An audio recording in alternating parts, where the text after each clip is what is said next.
Great guy here to entertain you all. I want you to sit back, relax, and enjoy. Ladies and gentlemen, welcome on stage, Mr. Larry Burns. Here he is, folks. Come on, Larry. Larry Burns, with a bit of sunshine. Walking in the sunshine, sing a little sunshine song. You put a smile upon your face as if there was nothing wrong. Just think about the good times we had a long time ago. Thinking about forgetting about your worries, and you were walking in the sunshine, singing a little sunshine song. La la la la la yo. Whether the weather is rain or snow, pretending will make it so. A snowy pasture, a green and grassy field, walking in the sunshine, sing a little sunshine song. Can't help it, grey and can't help it. You put a smile upon your face as if there's nothing wrong. Think about the good times we had a long time ago. Thinking about forgetting about your worries, and you were walking in the sunshine, sing a little sunshine song. Walking in the sunshine, sing a little sunshine song. Sing a little sunshine song. Thank you. Oh. I was listening to Graham talking, and I don't know what I'm doing here on Ladies' Night. It should be a young romantic singer like Graham, instead of an old faded rose. But here we are, and it's a special night. As he told you, tonight is the night, ladies, when you do all of that, right? You ask the fellas to dance, you buy them drinks, you take them out on the deck and tell them lies. Take them back to your cabin and ignore them the following day, okay?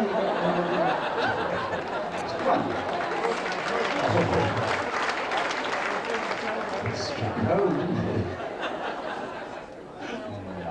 No, be nice to the gentlemen tonight, would you? And ask them to dance. Don't ask me to dance because I've got the shrapnel wounds in the leg, but everybody else will. I always find it very romantic on Ladies' Night here on the Fairstar, because it reminds me the very first time I came on the ship many, many years ago, and I fell in love. I don't fall in love anymore, but on that particular trip I fell in love with a beautiful girl, big girl she was, from the country, very large girl, Big Alice, a self-employed bullock strangler, big. Now she was huge, she used to put her pantyhose on with a forklift truck, big. And it's funny the way we met, because she was coming out of the tavern bar very late one night, and I stepped on her hand. I'll never forget it. Just laying there, and I looked at her and I said, hello. I said, are you with anybody? She said, yes, I'm with anybody. She was a big, I like big and ugly too. I say that for her. She was ugly. How ugly? But she was ugly. No, she really was ugly. A peeping Tom threw up on her windowsill.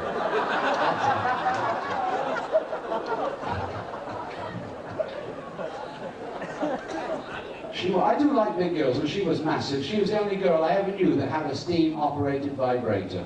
She was big. Used to kick-start it, and the walls of the cabin would go. It was terrific. She was amazing. What we normally do here is a song dedicated to all the happily married couples in the congregation, but I've just had a look at you, and it doesn't seem worth the trouble, really, does it? It's a novelty night tonight. They're holding hands. You on honeymoon? Just friends, eh? You married? Good. That's nice. Hands up all the gentlemen that love their wives. Not a moon. Rigor mortis is set in. He's drunk and he's not responsible. We don't count him. Anyway, two fellas sitting together. That's nice. Is that the only one? She's kicking him under the table. That's it. Are you? Yeah. Okay. You have to think about it. Oh, man. Hands up all the fellows that love somebody else's wife. Because of that, they don't mess about. We'll do a song dedicated to all the happily married couples in the congregation. Was there a movement from up there? Nothing up there. Okay. Okay, for the happily married couples. I like it when you count on, you do it well. That's terrific. We're all the happily married couples. Sing the chorus, and you know this one is a very old song. It's sort of my vintage. Sing it if you know the chorus, okay? Well, everybody tells me now that married life is bliss, but when I look around me, well, I can't agree with this. King Solomon had 1,000 wives, he'd serenade them daily, but what's the good of 1,000 wives and just one ukulele? Enjoy yourself, it's later than you think. Enjoy yourself while you're still in the pink. The years roll by as quickly as a wink. Enjoy yourself, it's later than you think. Wasn't it terrific when everybody sang then? Did you like that? It really gets the place jumping.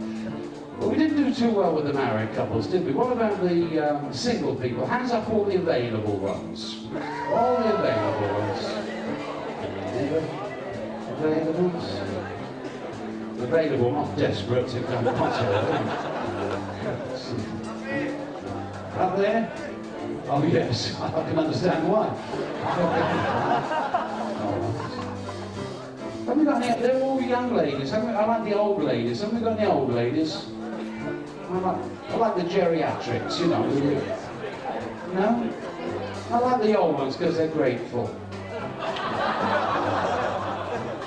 Yeah, they give you breakfast and help you off. I like it.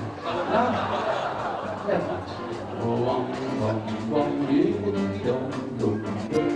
The girl next door is beautiful. She's over 6 feet tall. Looks like Jeannie Little, and she's got no boobs at all. She bought herself a living bra to keep her in position, but late last week on Friday night it died from malnutrition. Enjoy yourself, it's later than you think. Enjoy yourself while you're still in the pink, and the years roll by as quickly as a wink.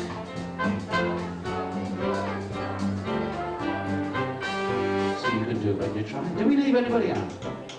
Couples, single people, gay liberation. We can't leave the gay liberation people. There are 1 or 2 on the ship, I've noticed, walking very quickly. So hands up, all the gay liberation people. Surprising, there must be. There's one over there. I should do that. Now there's a lot of them, considering they don't reproduce. It's amazing. All right, we'll do one more.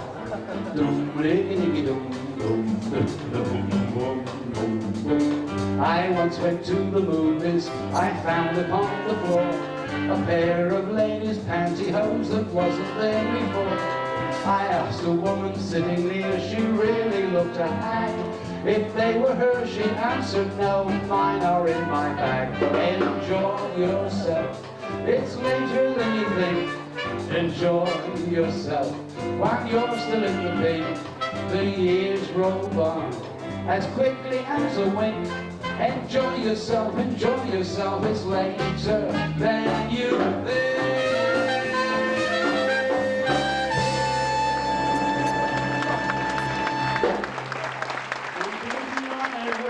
Thank you. What a nice time. Thank you. Are you drinking anything there that I could get snuck into? What are you doing? Is that scotch? What is it? Well, there's a coincidence. Scotch and dry. Thank you kindly. Bless your heart, darling. Thank you. Excuse me not taking a bow, but like I said before the other night, if I take a bow, you can see where I'm down to the canvas. And I used to worry about losing the hair. You know, most fellows do. I don't care anymore. It's gone. But I did. When I first came to Australia in 1941, I did worry about it.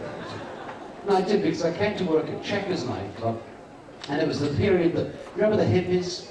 All the hippies running around with the long hair. That used to bother me, because that was the time mine started falling out, you see. And it really bothered me. And I was living in my little flat in King's Cross. Those of you know, we have Sydney people here, don't we? Good. Oh, really? Yeah. And King's Cross is where I was living. It's a very friendly area. They come up and talk to you, you know. And living next door to me was the biggest hippie I've ever seen in my life. Huge hippie. About that tall he was, with long hair. Massive long. He looked like Tarzan. Walked like Jane and smelled like Cheetah. Huge. Looked like King Kong on heat. And I'll never forget it, if I lived to be normal, I was coming out of the flat one night, where was I going? Going to Kamal's bar mitzvah, and I saw this hippie. Couldn't take my eyes off him. He stood in the middle of the road, just stood on the white line there, with one shoe off. I said, "Excuse me, you've lost a shoe." He said, "No, I found one." I just stood on the line. Stood in the road going.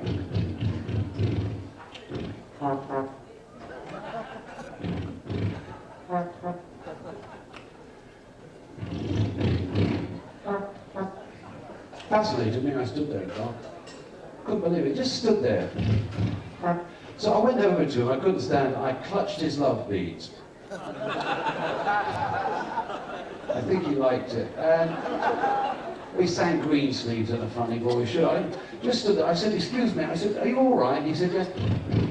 "Thank you." So what's the problem? He said, "It's the car. Can't get the car." Started.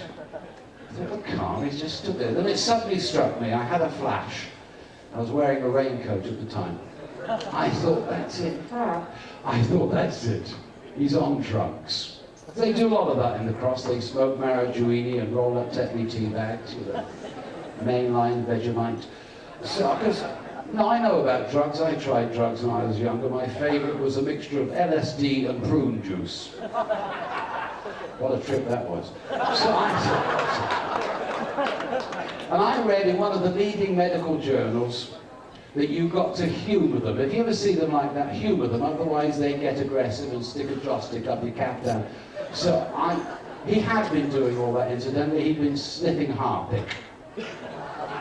Sniffing Harpic. It's very dangerous because it will drive you clean round the bend. So I could not migraine. So I said to him, I said, "I'm sorry to hear about the car nonsense," humouringly. I said, "You know, is there anything I can do to help you?" He said, "Oh, yes." He said, "Would you give me a push up the back?" That's what I thought, because it's a funny neighbourhood. I said, "Could you clarify that, because I have a prostate condition?" He said, "Yes, sir." He said, "Just give me a shove and I'll be on my way." So I did. I gave him one swift push right in the middle of his string singlet. That's all it took. Off he went. Disappeared, turned left, his little blinkers fell off, and the fellow across the street stuck his head out the window, which wasn't even open. And he shouted down to me, "Down?" I said, "Yes." He said, "The hippie with the car nonsense, you didn't let on that there's no car, did you?" I said, "No, I didn't like to." He said, "Thank God for that. He gives me $10 a week to clean the bloody thing."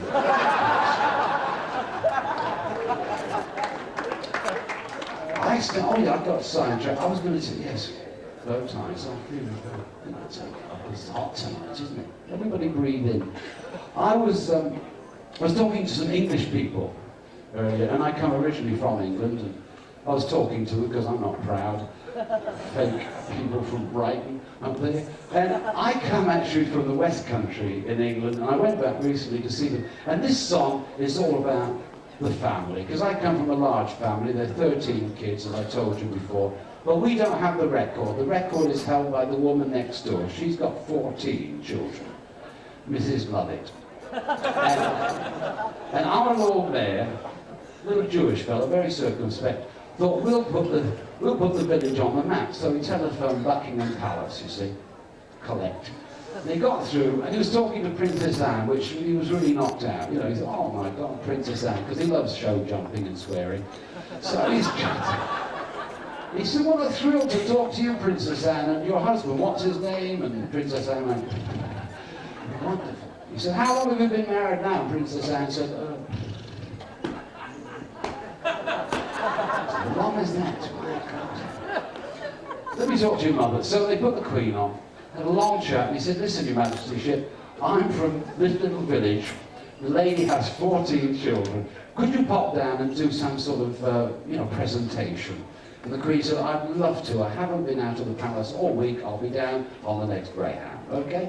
So Mrs. Lovett, no, she's serious. Mrs. Lovett has no idea that the Queen is coming to the village, you see. Otherwise she'd have tidied up the place and got the motorbike out of the dunny. But she doesn't. She's upstairs putting the new baby to bed with an old English lullaby. Shut up, you face. When suddenly, The doorbell goes, and she thought, oh, it's probably the Avon lady, you know. Neville ran, he came round once before, and went, look at that lady, could be anybody. So she didn't bother to change, opened the door in her apron.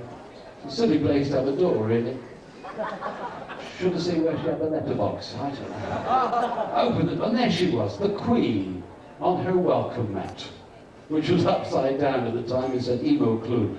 But they're staring at each other. Queen's looking at Mrs. Lovett, and Mrs. Lovett's looking at the Queen saying, don't tell me, dear, I know the face. It's Margaret Whitlam, isn't it? The King went over the King, he's not even in the joke. The Lord Mayor kicked her on the ankle. He said, it's the Queen. It's the Queen, you silly woman. And Mrs. Lovett said, oh my, do forgive me, your Queenship. I should have recognised you. I've seen you on the stamps lots of times. And the Queen said, I understand you've got 14 children. She said, I do, yes, 14. And the Queen said, a wonderful achievement. Your husband should have a knighthood. Mrs. Lovett said, he's got one, but he won't wear it, and that's why I've got 14 children. It's a little woolly one, and it keeps... I like the first one better. So what I thought we'd do is this song, which we've changed the words of. You used to know this song as You Must Have Been a Beautiful Baby.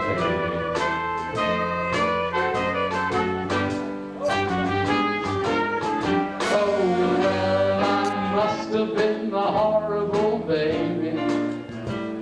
I must have been the horrible child.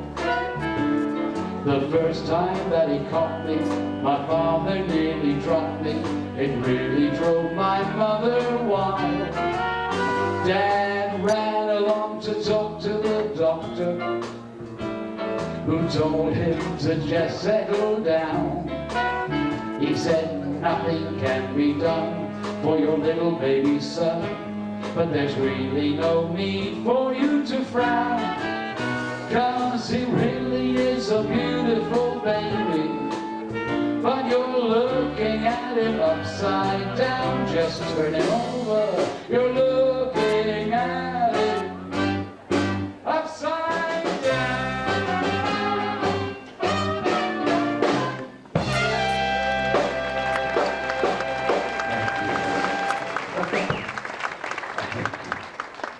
I've had a request from two people that have gone to the movies to do, we're doing that whole folk song, aren't we, Jim? Have you met the gentlemen of the orchestra individually? I don't think you have. I'd like you to meet them because they're a great bunch of gentlemen. And as everybody says about this band, they should disband. Let's start with the piano player. Nice big round of applause for Mr. Bob Good. My musical instructor. Bob Good, or if you want his Italian name, Roberto Buono. Darryl on saxophone, on trumpet, Darryl and Swire, Derek Miles on saxophone, Jim Short on the drums, and the suave Tex at the back on bass.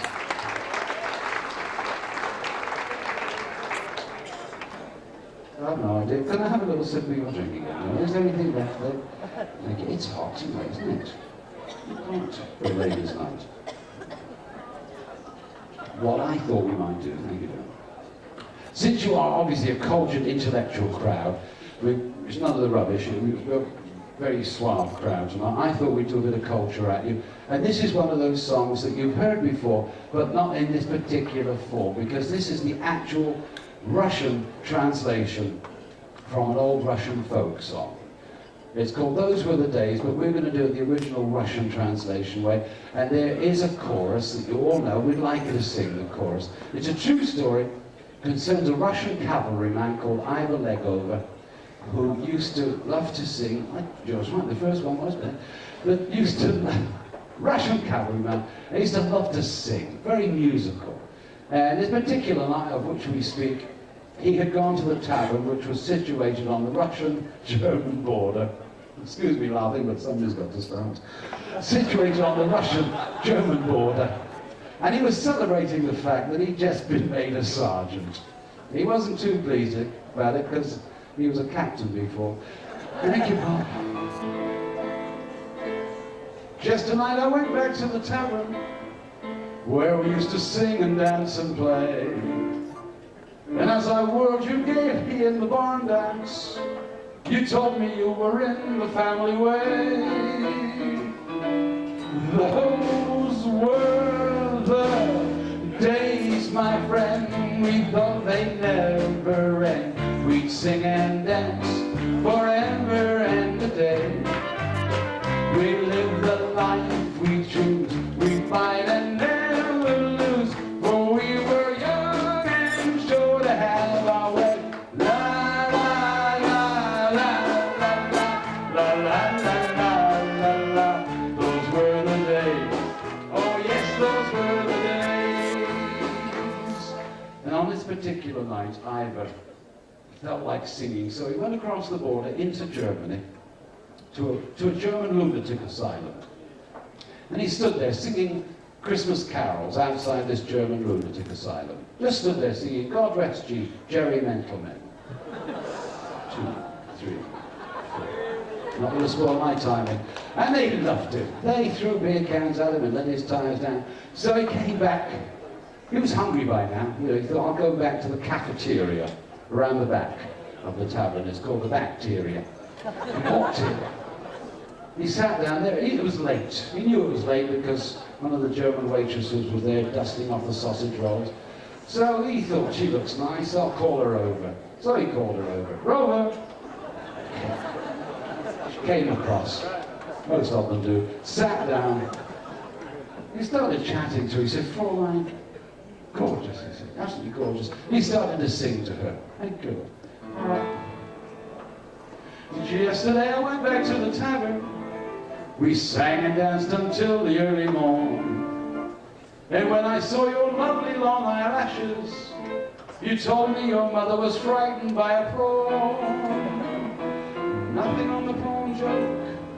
Those were the days, my friend. Thought they'd never end. We'd sing and dance forever and a day. We live the life we choose, we fight and never lose, for we were young and sure to have our way. La la la la la la la la la la la. Those were the days. Oh yes, those were the days. And as he gazed at her, he thought, this is the one girl I've been waiting for. He said, all my life. He said to her, Fräulein, my name is Ivor. Leg over. You can call me Ivor if you wish. She said, Dankeschön. Then a few more drinks, and then he said, Fräulein, I'm going to my room now. You can come with me if you wish. She said, Dankeschön. Off they go up to the room. A few more drinks. He says, Fräulein, I'm going to bed now. You can come with me if you wish. She said, Dankeschön. Following morning, he wakes up, she's still there. He gazes into her good eye and says, Fräulein, in 9 months' time, you may have a baby. You can call him Ivor if you wish. She said, in 9 days' time, you're going to have a rash. You can call it measles if you will. Those were the days, my friend. We thought they never end. We'd sing and dance forever and a day. We live the life we choose. We'd fight and never lose. For we were young and sure to have our way. La la la la la la la la la la la la. Those were the days. Oh yes, those were the days. La la la la la la la la la la la. Those were the days. Oh yes, those were the days.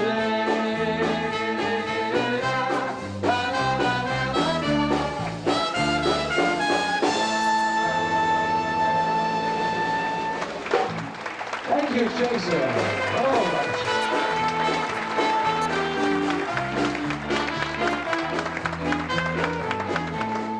Thank you, you're too kind. Well, almost. I don't do that rushing off and coming back again, looking surprised. I just stand here and defy you. I used to take chances when I was younger. You know, I came into the business. I used to admire those singers that would come out and sing with no microphone. I used to like them. All the big voice singers like Beniamino Gigli and Pavarotti and Tony Barber. I don't know. I tried it once. I came out singing with no microphone. got back to the stage, they put the next bloody act on, so I don't take chances anymore. I don't know why I bother. This is a song that my grandfather wrote. This, you'll love this one. Grandfather wrote this at the age of 92, and this is the instrument that he sold me on his deathbed. Don't know if you like heavy rock, but he wrote this song at the age of 92. 92 he was, on his honeymoon, married this lovely young girl of 19. That's like trying to barbecue a steak over a pilot light. He was an optimist too, he bought a house near a school. It was strange, she never went out.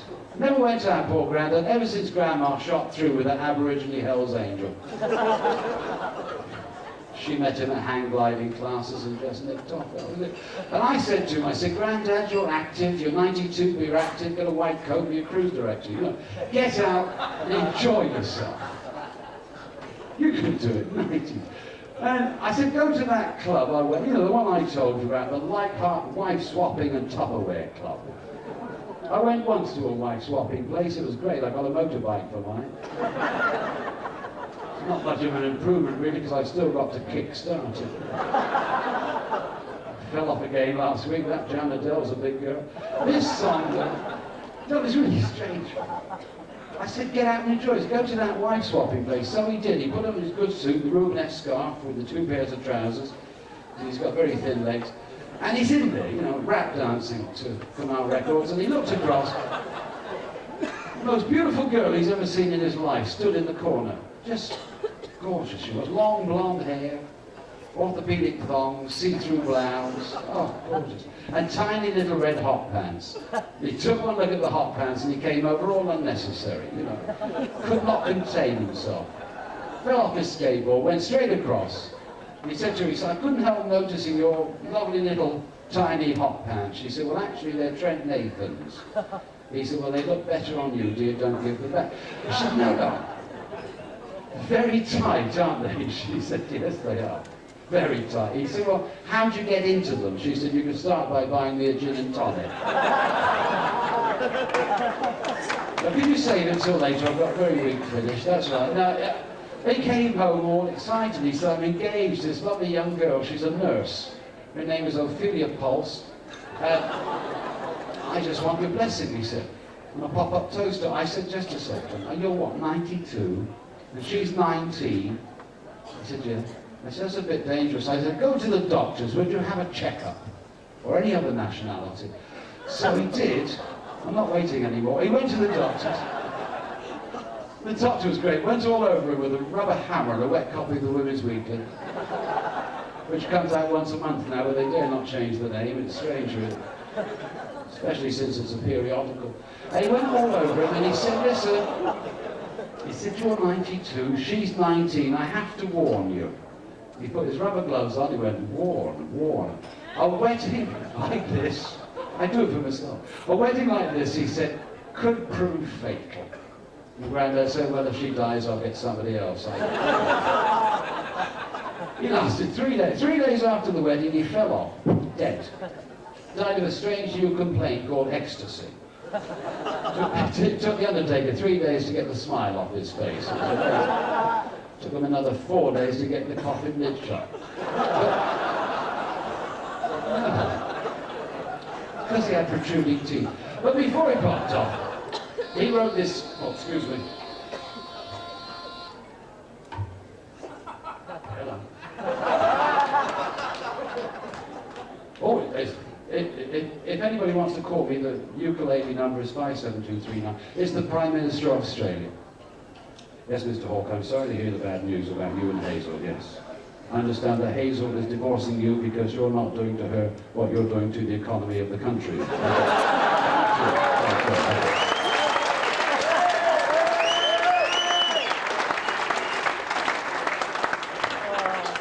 Nice of him to call.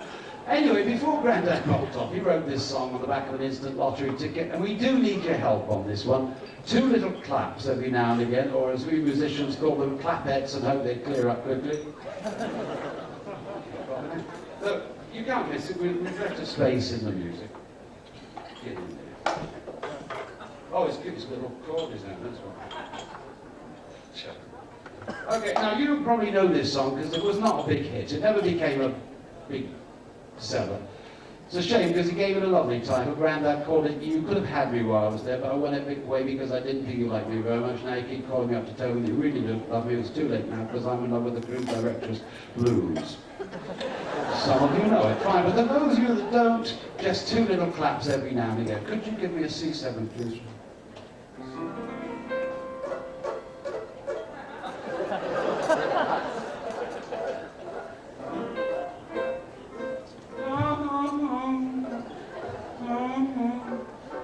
That's near enough.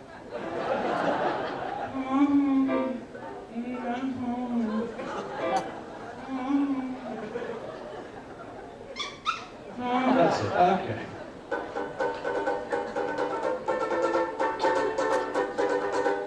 I was born 10,000 years ago, and there's nothing in this world that I don't know. I saw Peter, Paul, and Moses playing ring around the roses, and I'm with the guy says it isn't so. Not too good on the claps. I've just been looking at Franco in the bar. You're looking very handsome tonight. Especially for ladies' night, huh? That's nice. Ladies, when we finish the show, go over to see Franco. He's very available. Okay. He's very suave and handsome. Upstairs, for the more mature ladies, we have Gianni. Wake up, Gianni, I'm talking. Okay. Let's just have the ladies on their own this time. Just the ladies, right?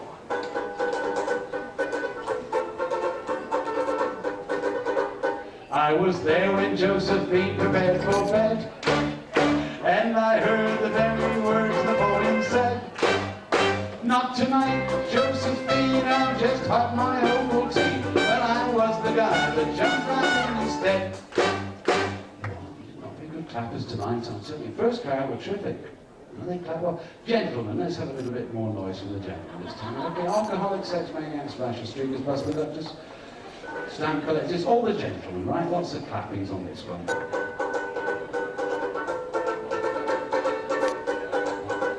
Well, I saw the famous beauties of the Nile, and I lingered by the Sphinx for quite a while. I saw Cleopatra in the nude by Mark Antony, pursuit she ran that first 4-minute mile. Oh, it's coming on. On the last one, gentlemen, ladies, everybody, all of you, right? And anybody that's not sure. And the gamblers. My group, the gamblers, that have been. The ladies that play the poker machines. Hands up all the ladies that play the pokers, where are you? Dangerous. Ladies, no, really, they're a health hazard. Ladies that play poker machines are a health hazard. My brother, Leo Frick, is lying in hospital today, in agony, because his wife is a poker machine maniac.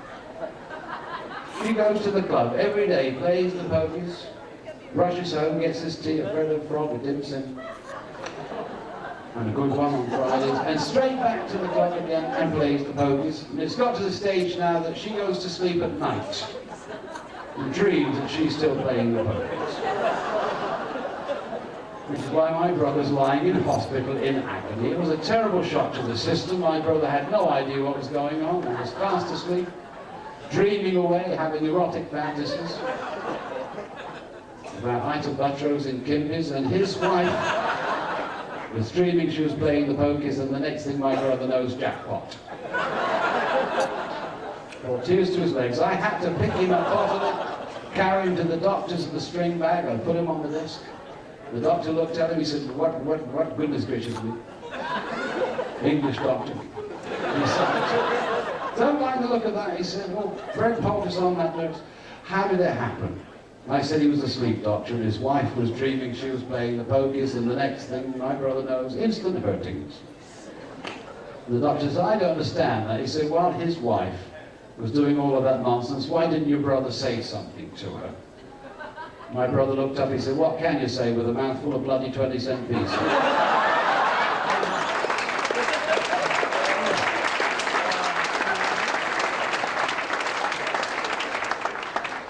You had to sell us BMX bike. On the last one, everybody, okay? All the men, ladies, everybody, big clappings to finish. And after that, you can dance to your heart's content. Don't forget, ladies, ask the gentlemen.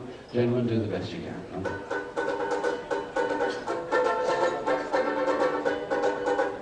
I was there when Nero made a Roma pie. I was in his bedroom playing second line. When his girl jumped out of bed, this is what she said: stop your fiddling, don't you know that Rome's on fire? Last time I was born.